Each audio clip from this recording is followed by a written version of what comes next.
Hello, my name is Haley, and this is a tutorial on how I use Medibang. This is a commission that I'm currently working on for someone. It's a character from a Dungeons and Dragons game that they play, and I figured this could be a good time to show how I use Medibang with this commission. So, as you see, there's layers over here. You can add more layers using this right here and this right here.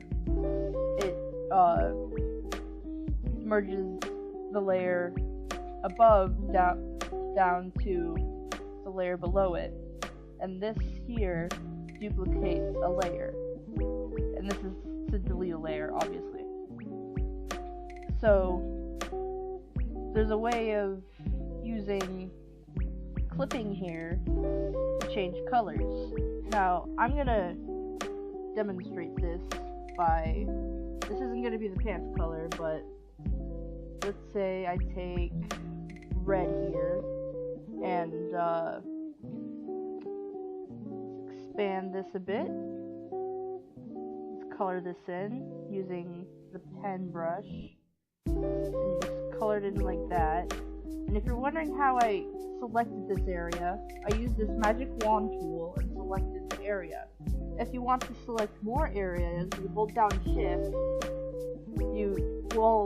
Using the wand tool, you hold down shift and just select the areas you want to work. And if you want to remove the areas you don't want to work on, you hold control and you click on those same areas. Now, how do you change, well, first of all, this is on the wrong layer.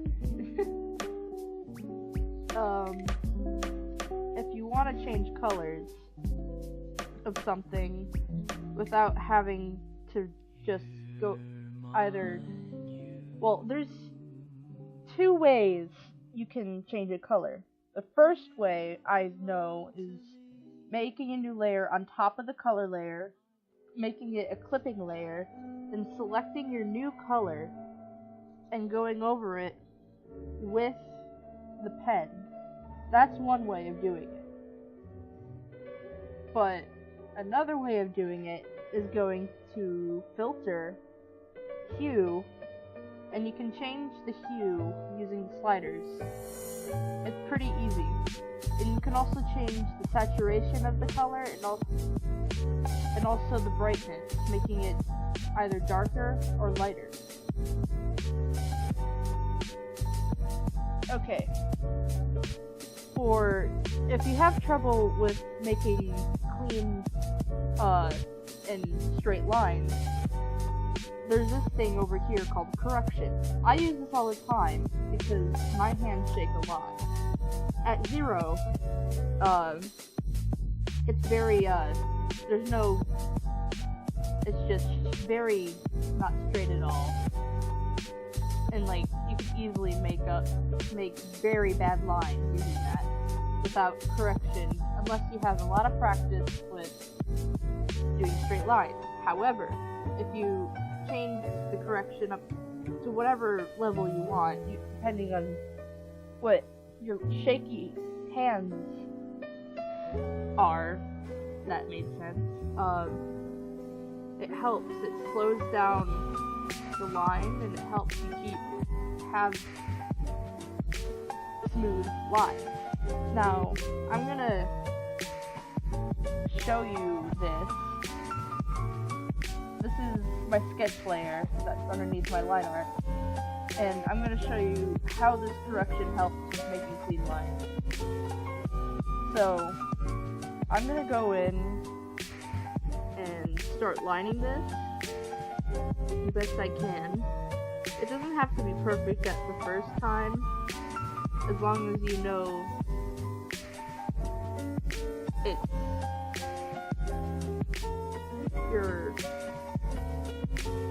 best line. You can always go back using this to fix your line, to go back a step, but it won't work if you do one continuous line of line art.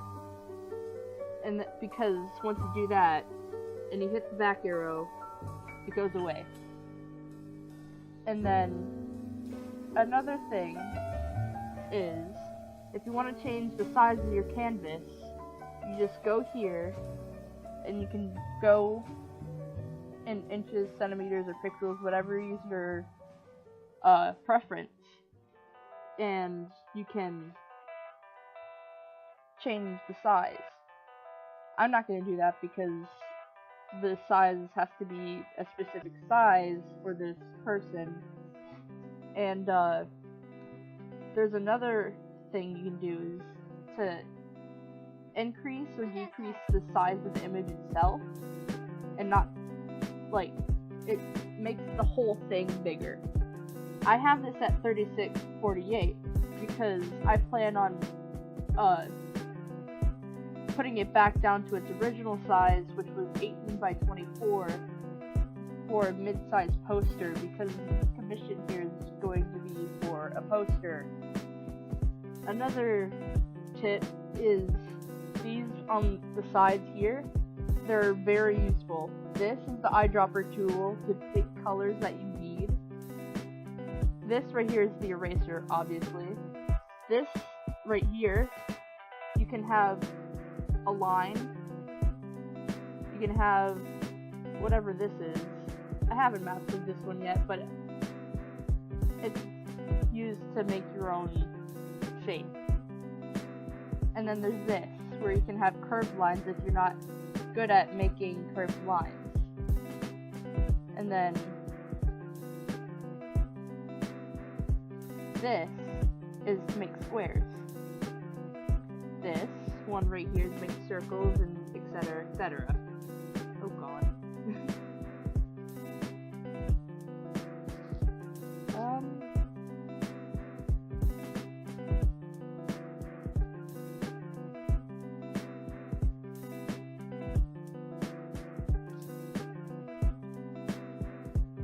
Okay.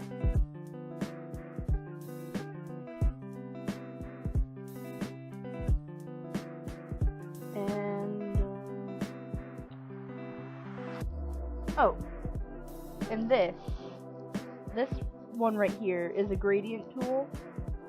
If you take this and you just drag it in any direction, it depends on whatever colors you choose over here, and it'll create a gradient as so, like this, and it changes depending on your direction. I don't know, like, it's very useful for creating like lighting effects with like backgrounds or anything. And then this right here is this is a fill bucket tool, where you can just fill in buckets of color like that. Another thing is you could not only can you use the magic wand tool to select things, but you can also like select it yourself, like that. And you can also use this tool right here to select the area you want to select, and it'll do that. And you can erase the area you select using this tool, like that. And then obviously you can deselect. And if you want to move something, you just select the thing you want to move, and then you use transform. And what transform does, it allows you to move things freely. And if you want to, then there's a button right here that if you can flip the thing you want to move if you want to. Another thing is freeform. Freeform, what that does, it allows you to stretch and manipulate your images like this. But when it's off, it's just, you can just increase and decrease the size without morphing the thing you selected. Now, to get into the blending settings right here, how that works is basically, let's see here, let's create a clipping layer here, and take this, and let's start top from down. This effect is called multiply. Multiply makes it darker, like a darker hue of the color that you selected, which is very useful for shading. And then the add tool, it makes it lighter, adding light to it. And then divide, it makes it white, or depending on what color it is, it makes it the opposite of the color that you selected. I assume so. It depends. And then overlay, this tool is useful for creating texture, because if I take this fluffy watercolor brush right here, and then overlay, it's basically overlaying the already existent color underneath. In normal, it just looks like that, but when you put it on overlay, it looks like it's a part of the color. You can see that. And then there's screen, which makes it's basically what it means. It's a screen, kind of. It just makes it a lighter color on top of the color that you're putting on top of. And on normal, it looks like that. And then there's lighten. Lighten is, you can take a pen and it I believe it lightens. Yeah, it lightens the color using this. So, theory, you can take an airbrush or something to create lighting, or lighting effects. And it's the same thing with darken. It creates the darker and color of shading along with your thing. And difference, it's basically a different color, I believe. Yeah, as you can see, on the white background it's pink, but on the pants it's green. That's because it's a difference. Now, if I put on top of this, it's the same, but you get it. And then dodge is, it makes a color brighter and makes it more intense of a lighting. I personally use this to create lighting effects. But another thing that I use to create lighting effects is add, because what that does, it makes it a lot brighter. It mainly uses for shading with skin and an airbrush. And then burn is basically, it makes it look like you burned it. No matter what color you choose, it will look like it was burned onto there, as you can see. And it makes it a very dark and rich color of what you choose. And soft light is basically what it means. It's a soft, like, lighting effect. And then hard light is the opposite. It's very harsh, and it's very hard lighting, like that. The best way you can use this is, like, maybe like reflections, and you want to get a harsh line of light without having to just use the pen and go in. I mean, you could do it that way, but the best way to do it is using the hard light. And then hue, basically it changes the hue of the whatever it is. It's kind of the same thing as going into filter and using the hue slider. And saturation, you get that. It's the same thing as the filter. And then color, it changes the color, I believe. I just know it looks very nice. And then brightness, it changes the brightness of the thing. And, oh yeah. With the brushes, there's several brushes you can get.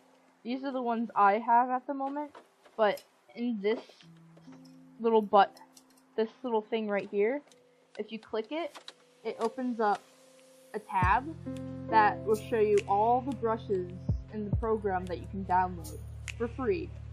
And there's several brushes, and it doesn't take very long for all of them to... All you have to do is double click the brush you want, and it downloads it. If I can show you an example of this, let's see, download this one, see, downloading, and now all I have to do is exit out, and it's right there, all the brushes I need, and that looks, yeah, see, and,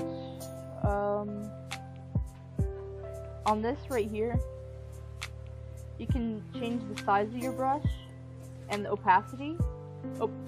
Opacity means that it's like how translucent it is. On 100% it's completely black. You can't see through it. But on like 24 it's like very light, and you can build up values that way if you wanted to. And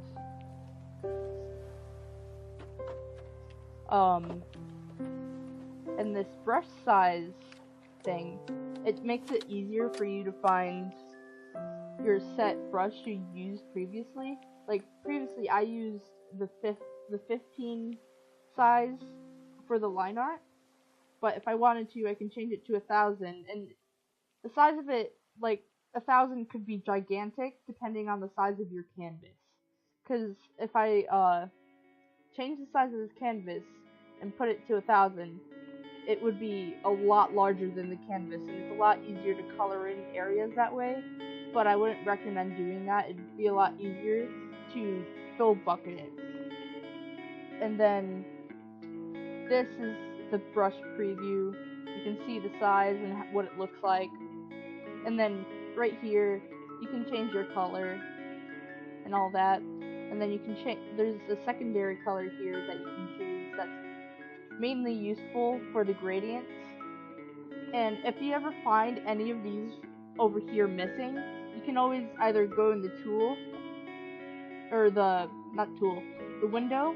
You can reselect the things you missed. Like I just deselected color, and there it is back.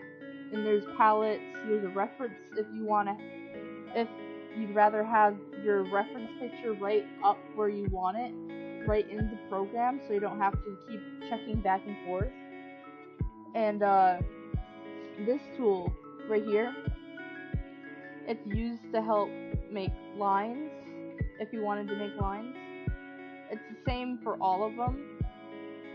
They're just guidelines to help make lines. Like this one right here, you can make, it's basically what is kind of like in art class, you use a ruler to make guidelines for perspective, and that's basically what it is. And this is the same, it's guidelines for perspective, and then circles, if you want to make a gigantic circle, and then make your own lines, again, for that. And with this tool, you can make circles, perfect circles, or ovals, or whatever. You can rotate them, you can move them, you can change them, and if you hit that right there, it just goes back to normal. Because if you hit it again, it goes back to the set circle you had in previous. And I believe that's all I have for this. There's nothing else that I can say other than this right here. If you press this, you can go in and put in text. Like, you just hit that and it'll pop up this. And you can choose different fonts and stuff. And there's the size, like italics, basic, like Google Docs or something, and the way you type is typing it into this box.